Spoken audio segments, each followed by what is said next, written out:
तलब होइन सेवा। भगवान श्री सत्य साई बाबाले 1 जुलाई 1996 वृन्दावनमा दिनुभएको दिव्य सम्भाषण। गर्छन् आजका विद्यार्थी अनेक थरी शिक्षाको आर्जन, त्यही शिक्षाका साथ बढ्छन् तिनका इच्छाहरू अरू झन्झन।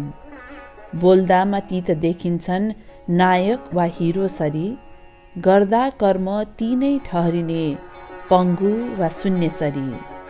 हासिल गरेका तिनले सबै ज्ञानको के नै भो र भर, नगरेसम्म पाएका शिक्षाको कुनै अंशको पनि व्यवहार। प्रिय विद्यार्थीहरू, आधुनिक शिक्षाले केवल सांसारिक सुखशैल प्रदान गर्ने ध्येय राखेको छ। सामाजिक कल्याण, धर्मको स्थापना र विश्व शान्तिलाई सघाउ पुर्याउने कुरा शिक्षाको उद्देश्यमा पर्दैन। त्यसैले आफूले हासिल गरेको शिक्षा समाज कल्याणका लागि उपयोग गर। आजका शिक्षित व्यक्तिहरू धेरै तलब पाइने जागिरका लागि मरिहत्ते गर्छन्। जागिर पाउनुलाई नै आफ्नो जीवनको ध्येय ठान्दै तिनले आफ्नो शिक्षालाई देशको प्रगति र कल्याणका लागि नभई व्यक्तिगत स्वार्थका लागि मात्र उपयोग गर्दछन्। बिहान आफ्नो कार्यालय वा कलेज गएर साँझ फर्किन्छन् अनि सुख शान्ति पाइन्छ कि भने लुगा फेरेर क्लब वा मनोरञ्जन पार्कतिर लाग्छन्। शान्ति कहीँ क्लबमा पाइन्छ? क्लबले तनावबाट मुक्ति दिलाउँदै आराम दिन सक्छ त? सक्दैन। वास्तवमा क्लबमा शान्ति पाइन्छ भन्नु शिक्षितहरूको कमजोरी मात्र हो। उनीहरू क्लबमा शान्ति र चयन पाइन्छ भन्ने भ्रममा छन्। दिनभरको कठोर परिश्रमपछि बरु आफ्नै घरको बिछौनामा पल्टिँदा क्लबमा भन्दा धेरै आराम र शान्ति पाइन्थ्यो। शान्ति र आरामका लागि क्लबमा गएर उनीहरू के गर्छन्? तास खेल्दै मादक पदार्थ सेवन गर्न थाल्छन्। अनि मादक पदार्थ सेवन गर्दै आफ्नो होस गुमाएपछि तिनले शान्ति र आराम प्राप्त गरेको ठान्दछन्। त्यो मार्ग उत्कृष्ट हो कि निकृष्ट? त्यसो गर्नेहरूमा शिक्षाको अभाव छ। त्यस्तो दुर्व्यसनले त दुर्व्यसनी व्यक्तिलाई मात्र नभई उसका परिवारलाई समेत बेकममा बनाइदिन्छ अनि त्यसले समग्र समाजलाई समस्यामा पार्छ। त्यस्तो कुलतमा लाग्नुको सट्टा आफ्नो शिक्षालाई परिवार र सामाजिक हितका कुरामा लगाउनुपर्छ। मादक पदार्थ सेवनले मानिसलाई कहाँ पुर्याउँछ? पहिले त मानिसले रक्सी खान्छ अनि रक्सीले रक्सी खान्छ अनि अन्त्यमा रक्सीले मानिसलाई नै खाइदिन्छ। यस कुरालाई नबुझेर आजका शिक्षित मानिसहरू दुर्व्यसन रूपी कुमार्गमा लागेका र आफूलाई भने बुद्धिमान ठानी भ्रममा परेका पनि छन्। उनीहरू तास खेल्दै मदिरा पिउन साथ दिएकोमा साथीहरूले गुण लगाएको ठान्छन्। अझ जुवा तास खेल्न सहभागी भइदिएकोमा तिनलाई धन्यवाद समेत दिने गर्छन्। पिउनु अघि तिनले एक अर्काको गिलास ठोक्काउँदै चियर्स समेत भन्छन्। कस्तो खराब बानी त्यो! त्यसले त केवल तिनको अशिक्षालाई सङ्केत गर्छ। शिक्षित व्यक्तिको लक्षण त्यस्तो होइन। कसैबाट तिमीले सहयोग पाए वा तिमीलाई के छ, तपाईलाई कस्तो छ भनी कसैले सन्चो बिसन्चो सोधे तिमी उसलाई धन्यवाद दिन्छौ। कसैले तिम्रो हाते रुमाल भुइँबाट टिपिदिए अनि उसलाई पनि धन्यवाद दिन्छौ। तिम्रो घरमा पानी आपूर्ति गरिदिने नगरपालिकालाई पानीको कर तिर्छौ। विद्युत आपूर्ति गरिदिएकोमा विद्युत प्राधिकरणलाई महसुल तिर्छौ। तिमी आफैले खरिद गरेको जग्गामा घर बनाउन अनुमति दिएकामा वडालाई घर जग्गा कर पनि तिर्छौ।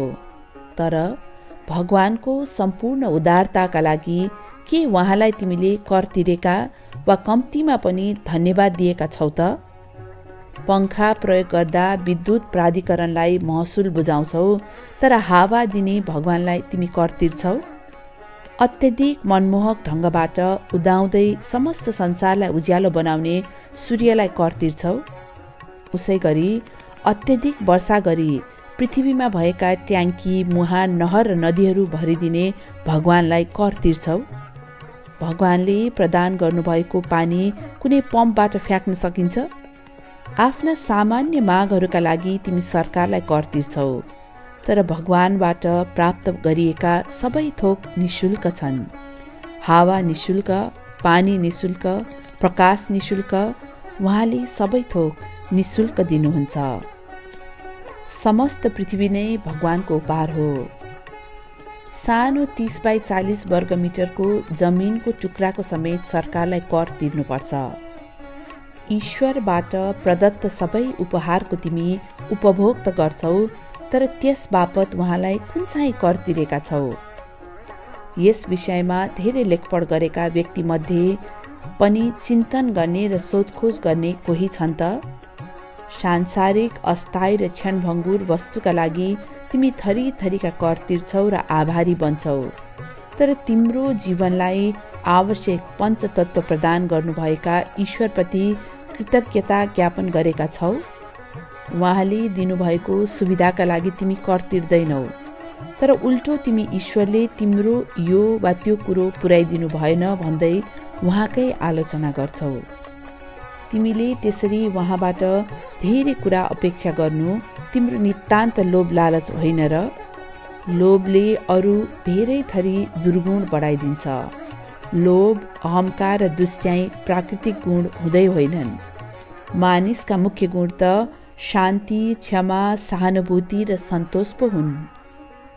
त्यसैले साँच्चै भन्नुपर्दा मानिसले त सन्तोषी तवरले जीवनयापन गर्नुपर्ने हो। ऊ त ईश्वरप्रति सधैँ कृतज्ञ हुनुपर्छ। एकपटक एकजना भक्त भगवान नारायण कहाँ पुगेछन्। भगवानप्रति कृतज्ञता अर्पण गरेछन् र भनेछन्, हे प्रभु, हजुरले मानिसलाई धनी तुल्याउन सुनै सुनको सुमेरु पर्वत सृष्टि गर्नुभयो। त्यति मात्र होइन, कार्बन डाइअक्साइड जति सोसेर मानिसलाई प्राणदायी अक्सिजन प्रदान गर्नका लागि घना जङ्गल सृष्टि गर्नुभयो। वर्षा प्रदायक बादल रोकेर भरपूर वर्षा गराउन विशाल पहाडहरू पनि हजुरले नै सृष्टि गर्नुभएको हो। कैलाशका अधिपति ईश्वरले दैवी स्वरूपको दिँदै दर्शन, सिरैको जटामा बग्दो शीतल गङ्गा सहित गरे अर्धचन्द्र धारण। नीलकण्ठ छ जामुन सरी टल्किएको छन्, चम्किलो छ आँखा निधार माझ। बाजु बन्द र पेटी छन् सर्पका, समस्त देह भरि नै छ भस्म लेपन। कुमकुम टीकाले शोभित निधार सहित पान रसले चम्केका गुलाबी ओठ। हीरा जडित सुनको कर्ण फूल छ कानैमा, दैवी चमक छ पूर्णत शरीरमा।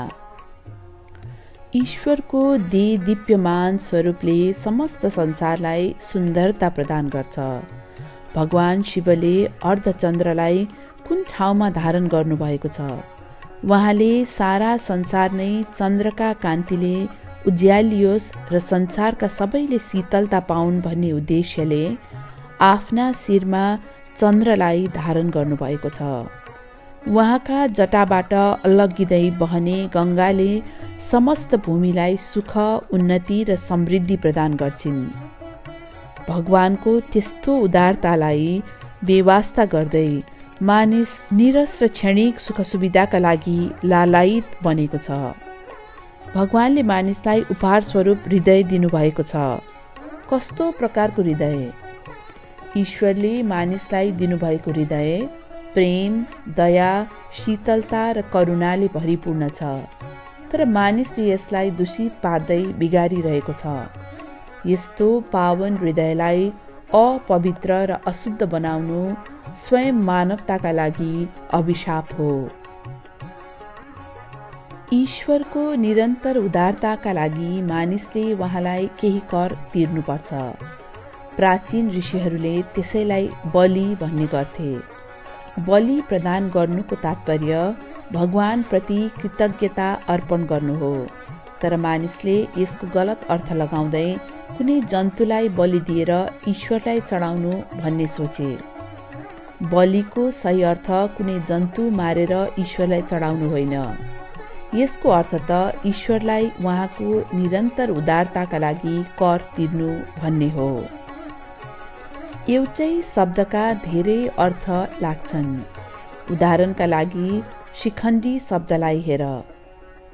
न नर न त नारी बुझाउने कोहीलाई तिमी शिखण्डी भनी अर्थ्याउने गर्छौ, तर त्यस शब्दको अर्थ त्यो मात्र होइन। नारायणका नाम मध्येको एक अर्थ शिखण्डी पनि हो, किनभने यसको अर्थ मयूर पङ्ख जडित श्रीपेश लगाउने भन्ने पनि हुन्छ। त्यस्तो पवित्र शब्दको गूढ अर्थबारे सोधखोज नगरिकन तिमीहरू त्यसको गलत अर्थलाई चाहिँ लिन्छौ र त्यसैलाई सही मान्छौ। त्यसै गरी बलिले पनि पशु हत्या जनाउँदैन। बलि त ईश्वरप्रति आभार प्रकट गर्दै उहाँलाई मानिसले बुझाउने कर हो। तिमीले ईश्वरलाई कसरी कृतज्ञता ज्ञापन गर्नुपर्छ त? ईश्वरलाई चढाइने बलि वा ईश्वरप्रति गरिने कृतज्ञता त तिम्रो हृदयको गहिराईबाट उब्जने प्रार्थना पो हो, जुन तिम्रो खुसी र आभार बन्नुपर्छ। ईश्वरलाई तिरिने करको एउटा रूप सधैँ साँचो बोल्नु पनि हो। हस्तस्य भूषणम दानम सत्यम कण्ठस्य भूषणम, अर्थात् दान हातको गहना हो भने सत्य चाहिँ घाँटीको हार हो। सत्य बोलेर र दान गरेर ईश्वरप्रति आभार प्रकट गर। भागवतमा पुतनाको कथाले पनि यही सत्य उद्घाटन गरेको छ। भगवानको पूजा गर्न आफ्नो हात उपयोग गर्दैनौ अनि मुक्त कण्ठले उहाँको महिमा गाउँदैनौ भने तिमीले मानव जन्म लिएको के काम? अरूले जेसुकै भने पनि तिमीले आफ्नो अहङ्कार र घमण्डलाई छोड्नु, भगवानको महिमा गान गर्नु र उहाँकै प्रार्थना गर्नुपर्छ। अरूले आलोचना गरे वा खिसी गरे भने पनि त्यसमा ध्यान दिनु हुँदैन। सुमधुर स्वर भएर पनि केही मानिसहरूले भगवानको महिमा गान गर्दैनन्। तिमीलाई जिब्रो किन दिएको हो? जे पायो त्यही बोल्नका लागि मात्र जिब्रो दिएको हो र? भगवानको महिमा गान गर्न आफ्नो जिब्रो उपयोग गर्दैनौ भने त्यो तिम्रो दुर्भाग्य हो। भगवानको गुणगान गरेनौ भने त तिम्रो जिब्रो भ्यागुताको जिब्रो भन्दा पनि बेकममा हुनेछ। भगवानलाई प्रार्थना गर्न तिमीलाई जिब्रो प्रदान गरिएको हो। त्यसैले उहाँको महिमा गान गर र भगवान नाम गायनकै माध्यमबाट उहाँको कर तिर। अन्यथा तिमीले देव ऋणबाट मुक्त हुने छैनौ। यदि भगवानलाई प्रार्थना गर्न तिम्रा हात जोडिँदैनन् भने ती हातको के काम? 10 इन्द्रियलाई सूचित गर्दै 2 हातका 10 औँला जोडी भगवानलाई प्रार्थना गर्नुपर्छ। भगवानलाई दिनुपर्ने कर त्यही हो। भगवानलाई कर नतिरेसम्म तिमी कहिल्यै ऋणमुक्त हुने छैनौ।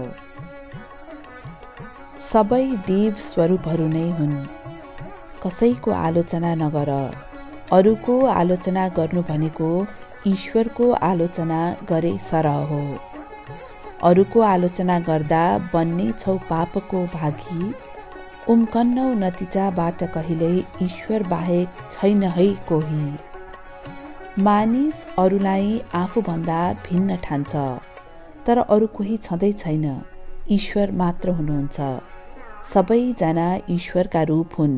त्यसैले कसैको आलोचना वा कसैसँग दुर्व्यवहार नगर। कुनै न कुनै तवरले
सबैले तिमीलाई सहयोग गर्ने हुँदा सबैप्रति कृतज्ञ रहो।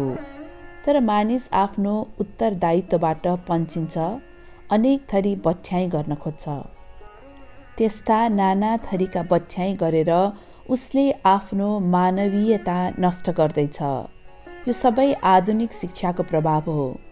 त्यस्ता बहानाबाजी केही नगरी ईश्वरप्रति कृतज्ञता अर्पण गर्नुपर्छ। यस कुरालाई प्रस्ट्याउन मैले तिमीहरूलाई धेरै पटक भनिसकेको गोही र बाँदरको कथा भन्छु। जामुनको रुखसँगै जोडिएको तलाउमा एउटा गोही बस्थ्यो। त्यस रुखमा एउटा बाँदर पनि बस्ने गरेको थियो। बाँदरले त्यस रुखको जामुन खान्थ्यो अनि केही जामुन पानीमा खसाल्थ्यो, जुन जामुन गोहीले खाने गरेको थियो। दिन बित्दै जाँदा बाँदर र गोही असल मित्र बनेका थिए। एक दिन गोहीले बाँदरलाई आफ्नो निवासमा निमन्त्रणा दिँदै भन्यो, हे मेरा मित्र, तिमीले दिनौँ तलाउमा झारिदिएको फल खान पाउँदा म कति खुसी भएको छु। तिम्रो गुण तिर्नका लागि म तिमीलाई आफ्नो निवासमा रात्रि भोज दिन चाहन्छु। बाँदर गोहीको अनुरोधबाट अचम्मित भयो। उसले चकित हुँदै, यो गोहीको आफ्नै घर पृथ्वीमा कहाँ होला, यो कहाँ बस्ला भनी सोच्यो। केही बेरसम्म बाँदर यसै विषयमा घोत्लियो। वास्तवमा बाँदरहरू निकै बाठा हुन्छन्। मानिसका पुर्खा पनि यिनै मानिन्छन्। हनुमानले श्रीरामको सेवक बनी उहाँको अभियानमा मुख्य भूमिका निर्वाह गरे।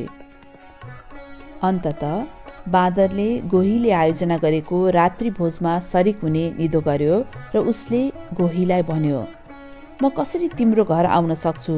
तिमी त पानीभित्र बस्छौ। न म पानीभित्र आउन सक्छु, न तिमी पानी बाहिर आउन सक्छौ। त्यस्तो अवस्थामा म कसरी तिम्रो घर आउन सकुला? तब गोहीले सुझायो, हेर मित्र, मेरो जिउ ठुलो छ। तिमी मेरो ढाडमा बस, म तिमीलाई डुङ्गामा जस्तै मेरो निवास पुर्याउँछु। अनि यी दुवै तलाउको अर्को किनारामा पुग्नु अघि गोहीले आफ्नो वास्तविक कुरा भन्यो।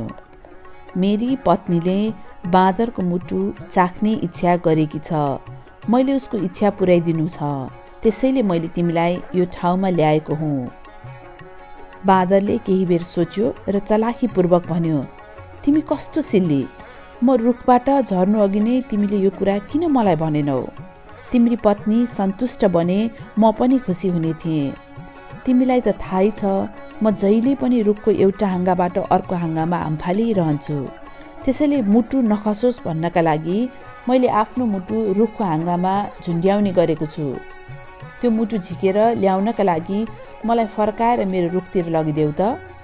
गोहीले बाँदरको कुरा पत्यायो। गोहीको शारीरिक शक्ति त प्रशस्त हुन्छ, तर बुद्धि चाहिँ अचेलका शिक्षित भनाउँदाहरूको जस्तो हुन्छ। त्यसैले गोहीले बाँदरलाई बाँदरकै घरमा पुर्याउन लगिदियो। किनारामा पुग्ने बित्तिकै बाँदर गोहीको ढाडबाट उफ्रिएर रुखमा चढ्यो। सुविधायुक्त ठाउँमा बसेपछि उसले गोहीलाई खिसी गर्दै भन्न थाल्यो, ए त मूर्ख गोही, मुटुलाई शरीरबाट अलग्याएर छुट्टै राख्न सकिँदैन भन्ने कुरा तँलाई थाहा छैन? त मूर्ख रहेछस्। अबदेखि म तेरो साथी बन्दिन। मैले साथीको हात बढाउँदा तैँले उल्टै मलाई मार्न खोजिस्। तैँले मलाई देखाउने कृतज्ञता यही हो? यसो भन्दै बाँदरले गोहीसँग मित्रता तोड्यो। त्यसैले खुसी र कठिनाइका बेला साथ दिने मित्र मात्र असल मित्र हो। तिमीले आफ्नो हृदय भगवानलाई अर्पण गर्नुपर्छ। भगवानलाई तिर्नुपर्ने कर यही हो। तिम्रो हृदय समेत तिम्रो आफ्नो होइन, यो त भगवानबाट तिमीलाई प्रदान गरिएको हो। हे भगवान, हजुरले नै दिनुभएको हृदय गर्छु अर्पण। चरण कमलमा हजुरको चढाउने अरू के नै छ र मसँग? कृपया स्वीकार्नुहोस् हजुर यो सहित मेरो सतत नमन। हे परमेश्वर, हजुरले नै मलाई प्रदान गर्नुभएको वस्तु म हजुरलाई अर्पण गर्छु। हजुरलाई चढाउने मेरो आफ्नो भन्ने त केही छँदै छैन। हजुरका अगाडि म त केही पनि होइन। हजुर मेरो सर्वस्व हुनुहुन्छ। यस्तो शरणागत भावले भगवानलाई आफ्नो हृदय चढाउनुपर्छ। यही रीतिले लक्ष्मणले श्रीरामको सेवामा आफूलाई अर्पण गरेका थिए। अर्पण गरे मेरा धन परिवार सहित सबै थोक हजुरलाई, छ र को हजुर बिना सहारा प्रभु आउनुहोस् रक्षा गर्न मलाई। उनले श्रीरामलाई बिन्ती गरे, म हजुरको चरण कमलको शरणमा पर्छु, मेरो यहाँ केही छैन, सबै थोक हजुरको हो। यसरी तिमीले भगवानलाई कर तिर्नुपर्छ। यो कर नतिरेसम्म तिमी अन्तहीन जन्म मरणको चक्रमा परिरहन्छौ। सबैले यो कर तिर्नै पर्छ, चाहे ऊ आस्तिक होस्, नास्तिक वा आस्तिक नास्तिक जेसुकै होस्।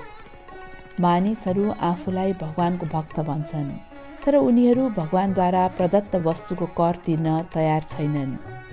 मानिसले डिग्री जस्तै गरी आफ्ना नामका पछाडि भक्त शब्द झुन्ड्याउँछन्। तिमीहरूलाई थाहै छ त, जागिर खान चाहनेले आफ्नो नाममा MBA, ISS जस्तो डिग्री जोड्छन्। जागिर दिनेहरूले तिनै डिग्रीहरूलाई हेरेर आवेदकलाई जागिर दिन्छन्।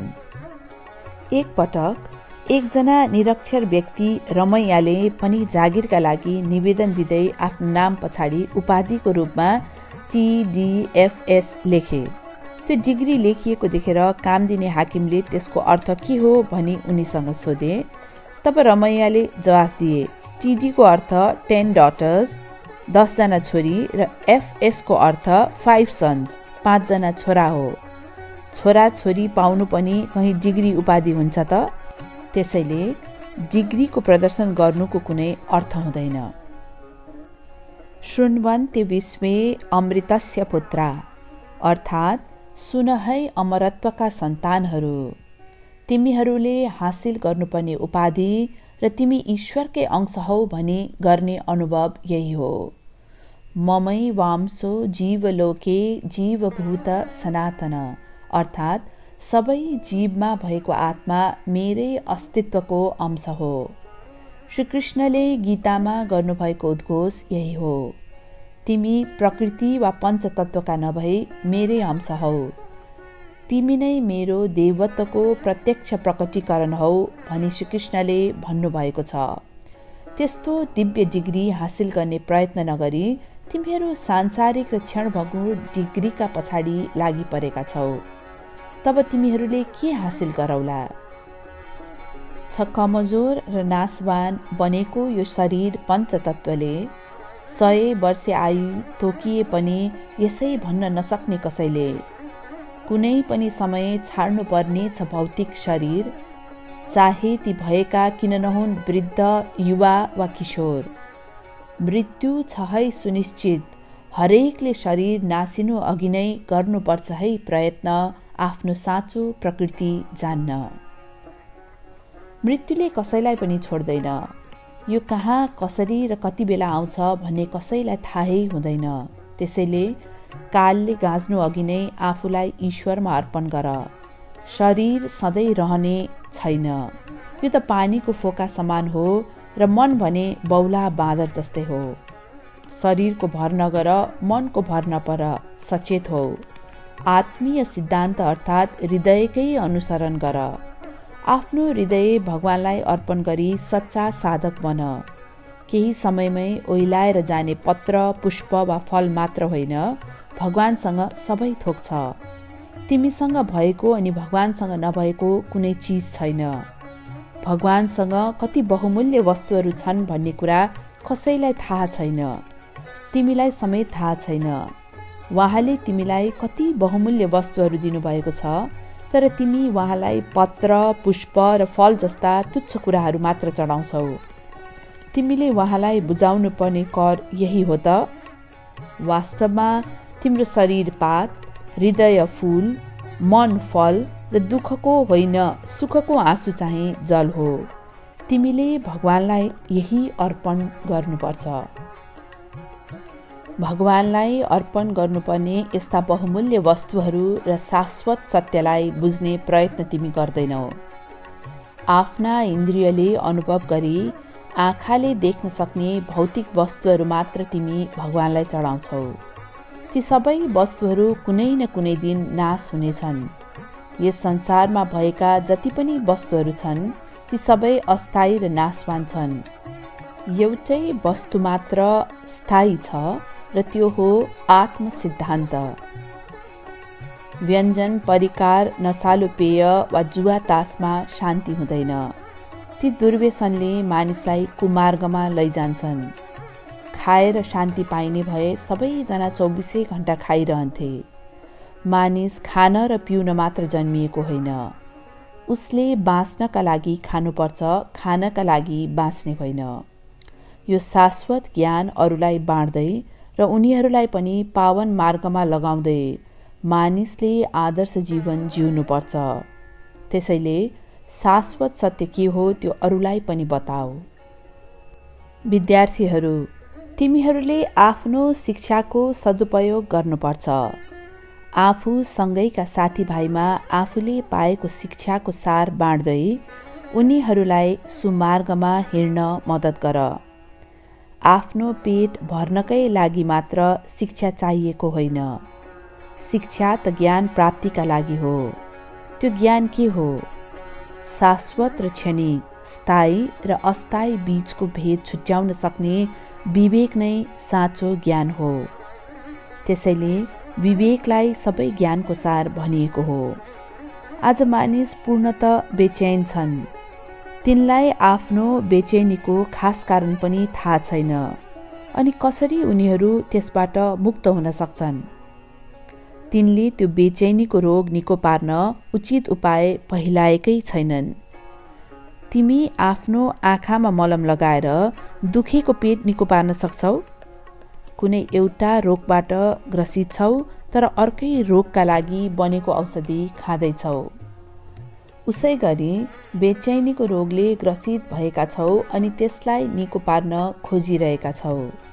तर तिमीले गर्ने कुराहरूले बेचैनीलाई अझ बढाइरहेका छन्। कहीँ कुनै ठाउँमा आमा बाबुको एक्लो छोरो रहेछ।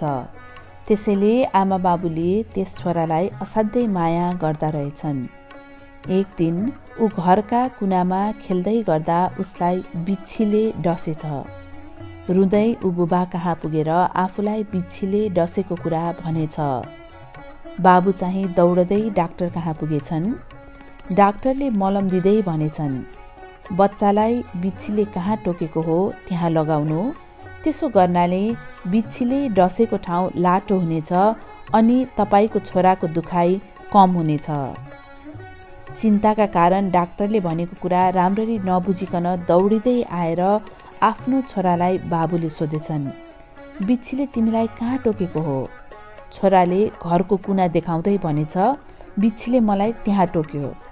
बाबु चाहिँले तत्काल त्यही कुनामा मलम लगाइदिए। बाबुको त्यस्तो मूर्खतापूर्ण कामले छोराको दुखाइ कम भयो होला त? उनले त बिच्छीले आफ्नो छोराको शरीरको कुन भागमा टोकेको हो त्यहाँ मलम लगाउनु पर्ने हो। घरका कुनामा मलम लगाएर केटाले दुखाइबाट छुटकारा पाउन सकेन। अचेल मानिसले आफ्नो बेचैनीबाट पार पाउन गरेका सबै उपाय यस्तै बनेका छन्। पहिला त मानिसले आफ्नो बेचैनीको कारण पत्ता लगाउनु पर्छ अनि त्यसको जरा उखेल्ने प्रयास गर्नुपर्छ। समस्या कहाँ छ भने सोधखोज नगरिकनै, त्यसको समाधान नखोजिकनै उसले समस्या सुल्झाउन गलत दिशातर्फ आफ्ना प्रयासलाई मोडिरहेको छ। मानिस भगवानको खोजीमा विभिन्न तीर्थमा यात्रा गर्छ। ऊ कुनै पहाडबाट अर्को पहाड गर्दै हिमालको समेत परिक्रमा गर्न पुग्छ। भगवान नहुनु भएको ठाउँ कुन छ? तिमी जहाँ हेर्छौ भगवान त्यहीँ हुनुहुन्छ। तिमी स्वयं पनि भगवान हौ। भगवान तिम्रै हृदयमा हुनुहुन्छ। उहाँ बाहिर नभई तिम्रै हृदयमा रहनुहुन्छ। उहाँ तिमीसँगै, तिमीमै, तिम्रै वरिपरि, तिम्रा माथि अनि तिम्रा तल हुनुहुन्छ। बाहिर खोज्न थाल्यौ भने कसरी उहाँलाई पाउन सक्छौ? तिम्रो दृष्टिलाई अन्तर्मुखी बनाऊ। आफ्नो आस्थालाई सुदृढ तुल्याऊ। ईश्वर यहाँ हुनुहुन्छ, त्यहाँ हुनुहुन्न भन्ने व्यक्ति ज्ञानी होइन। यहाँ त्यहाँ जहाँ तिमी हेर्छौ सर्वत्र आत्म सिद्धान्त बाहेक अरू केही छँदै छैन। दोस्रो अस्तित्व छँदै छैन। एकमेव अद्वितीयम ब्रह्म अर्थात् ईश्वर दोस्रो बिनाको एक हुनुहुन्छ। मेरो भगवान र तेरो भगवान भन्ने भाव ठिक होइन। त्यस्तो भिन्नता देख्नु अज्ञानताको सूचक हो। राम, कृष्ण र शिव एक अर्काबाट भिन्न होइनन्। नाम र रूप फरक छन् तर देवत्व उही हो। एकताको यही सिद्धान्तलाई दृढ आस्थाका साथ पूर्ण हृदयले उपयोग गर्नुपर्छ। जहाँ भगवानलाई प्रार्थना गर्छौ, भगवान त्यहीँ तिम्रै सामु प्रकट हुनुहुनेछ। सत्य र प्रेमको यही सिद्धान्त बुझ्न सक भनेर नै साईले अवतार लिएको हुँ। तिमीले जतासुकै हेरे पनि भगवान नै विद्यमान हुनुहुन्छ भन्ने बुझाउन म आएको हुँ। सर्वव्यापी ईश्वरलाई देखाउन साईलाई किन आउनु पर्यो भन्ने प्रश्न तिम्रो हुन सक्छ। दियो, तेल र बत्ती त छ, तर के त्यो आफै सल्केला? दियो बालिदिन कोही त्यहाँ हुनु पर्दैन र? फूल, सियो र धागो त छ, तर के त्यो आफै माला बन्ला? माला उन्ने माली कोही त्यहाँ हुनु पर्दैन र? हिरा छ अनि सुन पनि छ, तर के त्यो आफै गहना बन्ला? गहना बनाउने सुनार त्यहाँ कोही हुनु पर्दैन र? उसै गरी आफ्नो सर्वव्यापकता व्यक्त गर्न भगवानले मानव स्वरूपमा आउनुपर्छ। रेलगाडी चलाउन पनि कोही चालक चाहिने, ट्राफिक बत्ती चलाउन पनि फेरि कोही चाहिने। तब के नचाहिएला त कोही यत्रो संसारलाई सृष्टि गर्ने पनि? रेलगाडी चलाउन कोही चालकको आवश्यकता पर्छ। स्वचालित ट्राफिक बत्तीहरूको निरीक्षणका लागि पनि त कोही हुनै पर्छ। उसै गरी यस संसारलाई सृष्टि गर्न पनि कोही चाहिन्छ नै। ईश्वर सर्वत्र हुनुहुन्छ भने तिमीलाई देखाइदिन पनि त कोही चाहिन्छ। यसै उद्देश्यका लागि ईश्वरले अवतार लिनुहुन्छ।